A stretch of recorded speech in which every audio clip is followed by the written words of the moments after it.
All right, let's jump right into this explainer. Today, we're unlocking a really incredible traditional Thai culinary secret, the foolproof method for making a completely authentic coconut milk soup with lotus stems and mackerel.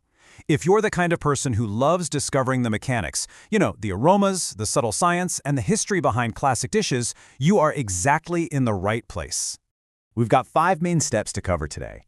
The charm of the traditional soup, preparing the foundation, getting those mellow paste proportions exactly right, the perfect boiling steps, and lastly, balancing the final flavors. Let's get into it. All right, part 1, the charm of traditional soup and how we are reclaiming ancient wisdom here. The really cool thing here is that this isn't just your average soup. It's literally a piece of living culinary history. And the best part? It relies on super simple, totally accessible methods to build these beautifully complex flavor profiles. It's kind of funny, actually. The absolute best, most authentic Thai dishes, they usually don't come from fancy commercial kitchens with crazy modern gadgets. They come from simple, traditional home setups. The magic is really all about understanding your ingredients and respecting the traditional process. Moving on to part 2, preparing our foundation and, crucially, selecting the absolute best ingredients. So the prep here is honestly a breeze. You'll take 3 fresh mackerel, got them gutted, cleaned up perfectly, and halved. But here's the real game changer, the lotus stems.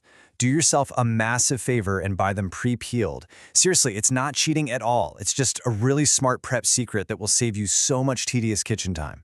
And once you've got those peeled stems, you want to chop them into exact 3-inch lengths. Why 3 inches? It guarantees they cook evenly, and honestly, they just fit perfectly on a soup spoon. Okay, part 3. Let's talk about those mellow paste proportions, which is really the aromatic heart of this whole dish. If you want that signature, perfectly mellow aroma, precision is your best friend here. We're talking 6 to 7 shallots to build a really nice, sweet, aromatic base. Then, exactly 1 teaspoon of white peppercorn. You want that gentle, warming tingle, right? Not an aggressive punch-in-the-face heat.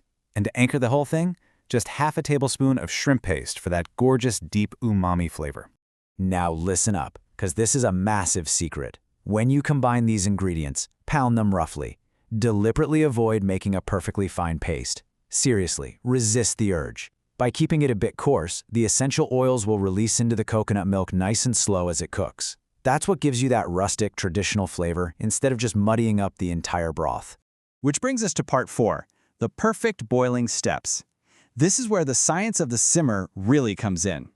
You'll want to follow these steps to the absolute letter. First, bring 500 milliliters of coconut cream and your coarse paste to a gentle boil on medium heat. Just take your time with it. Once it's bubbling, drop in the mackerel. And here is the golden rule, literally the most important rule of Thai seafood soups: do not stir it. No way. If you stir raw fish, it scatters all those fishy oils and totally ruins the aroma of the pot. Just let it cook entirely undisturbed. Only when that fish is fully cooked through do you finally toss in your lotus stems. Now here is where a lot of home cooks start to panic. You throw the stems in and it looks like there's barely any liquid left. Your brain is going to scream at you to add water. Don't do it. Actually, scratch that. Just step away from the pot.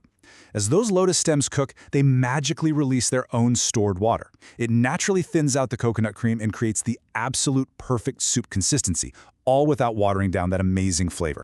Finally, part 5, balancing those final flavors to get the perfect seasoning.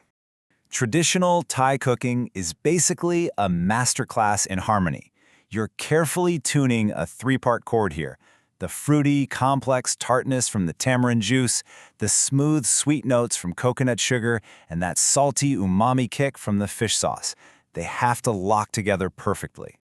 So, why coconut sugar specifically? Well, it delivers this incredibly smooth, mellow sweetness that just melts seamlessly right into that rich coconut cream base. I mean, sure, white sugar works as a substitute if you're in an absolute pinch, but you will noticeably lose that signature velvety smoothness. If you want that true traditional taste, coconut sugar is pretty much non-negotiable.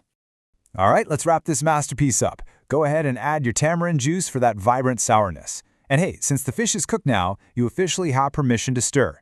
Give it a really good mix, taste it, and tweak it until you hit that sweet, salty, and sour sweet spot. Once those lotus stems are perfectly tender, kill the heat immediately.